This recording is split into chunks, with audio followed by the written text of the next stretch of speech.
मंदिर में दर्शनार्थियों की भीड़ भाड़ के बीच एक कोने में खड़ा नन्हा सा 5 से 6 साल का बालक अपनी बहन को गोद में लिए वो भी अपने भगवान से कुछ मांग रहा था।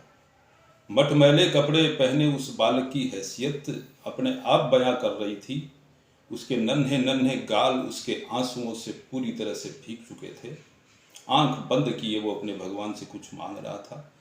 मंदिर में आने वाले हर किसी का ध्यान तो उसकी तरफ जा रहा था, लेकिन सभी भगवान के दर्शन करके लौट रहे थे। जैसे ही वो बालक भी जाने लगा, इतने में एक अजनबी आया और उसने बालक का नन्हा सा हाथ पकड़ करके पूछा, बोला बेटा भगवान से क्या मांगा? बालक बोला, अंकल मेरे पापा मर चुके हैं, मैंने मेरे पापा के लिए स्वर्ग मांगा। मेरी माँ रोती रहती है, माँ के लिए मैंने सब्र मांगा, और ये मेरी छोटी बहन माँ से कपड़े मिठाई खिलौने मांगती रहती है, तो उस बहन के लिए मैंने पैसे मांगे। अजनबी ने फिर पूछा, क्या बेटा स्कूल जाते हो? बोले हाँ अंकल जाता हूँ। कौन से में पढ़ते हो? नहीं पढ़ने नहीं जाता, मेरी माँ मुझे रोज चने भून करके दे देती है, मैं वो चने लेकर के स्कूल के गेट के पास जा करके खड़ा हो जाता हूँ। स्कूल से जो बच्चे बाहर आते हैं वो मुझसे चने खरीदते हैं, जितने पैसे मुझे मिलते हैं वो मैं शाम को ले जा करके माँ को दे देता हूँ, और उसी में हमारे घर का खर्च चलता है। क्या बेटा तुम्हारे कोई रिश्तेदार भी है?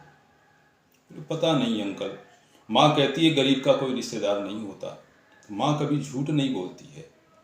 लेकिन हाँ अंकल, माँ कभी कभी झूठ भी बोलती है।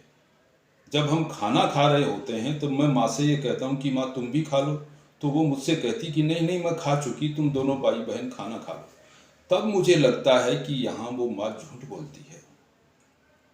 उस बच्चे का एक एक शब्द उस अजनबी की रूह में उतर रहा था। उसने फिर कहा, बेटा तुम्हारे घर का खर्च यदि दे दिया जाए तो क्या तुम पढ़ने जाओगे? वो बोला, नहीं अंकल, मैं स्कूल में पढ़ने कभी नहीं जाऊंगा। पढ़े लिखे लोग न जाने क्यों गरीबों से इतनी नफरत करते हैं, क्यों गरीबों को इतना अजनबी समझते हैं। इस मंदिर में रोज पढ़े लिखे लोग ही आते हैं, मैं तो रोज यहाँ मंदिर में भगवान से मांगने आता हूँ, लेकिन मुझे तो कोई पूछना तो दूर मेरे पास तक आकर के नहीं खड़ा होता। मेरे पापा भी यहाँ आते थे, मेरे पापा को सब लोग जानते थे, लेकिन पता नहीं जिसका बाप मर जाता है उसको लोग अजनबी क्यों समझने लग जाते हैं। मेरे पापा के मरने के बाद मैं रोज आता हूँ, लेकिन मुझे तो यहाँ कोई भी आकर के नहीं पूछता। उस बच्चे का ये सवाल से वो अजनबी खुद अपने आप में शर्मिंदा होता चला जा रहा था। न जाने ऐसे कितने मासूम बच्चे होंगे जो अपनी हसरतों से घायल हैं। बस एक कोशिश कीजिए और अपने आसपास ऐसे बेसहाराओं, जरूरतमंद यतीमों को ढूंढिए, उनको खोजिए और उनकी मदद कीजिए। मंदिर, गुरुद्वारा, मस्जिद, चर्च में भले ही एक सीमेंट की बोरी मत दीजिए, या देने से पहले अपने आसपास किसी ऐसे गरीब को ढूंढिए, उसको शायद एक आटे की बोरी की ज़्यादा आवश्यकता होगी।